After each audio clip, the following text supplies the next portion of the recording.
স্মরণকালের ভয়াবহ বন্যার কবলে দেশের পূর্বাঞ্চলের ৬ জেলা চট্টগ্রাম, কুমিল্লা, ফেনী, নোয়াখালী, খাগড়াছড়ি ও মৌলভীবাজার এসব জেলার ৪৩টি উপজেলার প্রায় ১৮ লাখ মানুষ পানিবন্দী। এছাড়া আকস্মিক বন্যার পানিতে ডুবেছে হবিগঞ্জ ও ব্রাহ্মণবাড়িয়ার বহু এলাকা।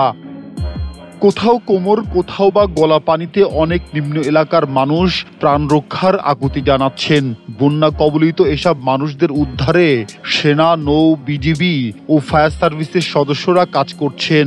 ফেনীর পরশুরাম ও ফুলগাজী উপজেলার বন্যার্থদের উদ্ধারে স্পিড বোট ও হেলিকপ্টার নিয়ে কাজ করছে সেনাবাহিনীর সদস্যরা।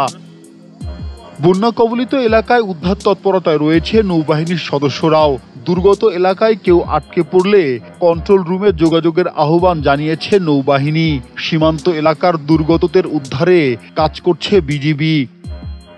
বানভাসীদের উদ্ধারে কাজ করছে বৈষম্য বিরোধী ছাত্র আন্দোলনের শিক্ষার্থীরাও।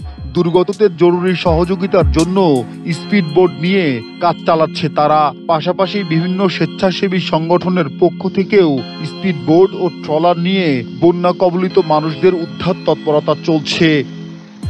এদিকে আগামী ২৪ ঘন্টায় দেশের উত্তর ও পূর্বাঞ্চলে মাঝারি থেকে ভারী বৃষ্টির পূর্বাভাস দিয়েছে আবহাওয়া অফিস।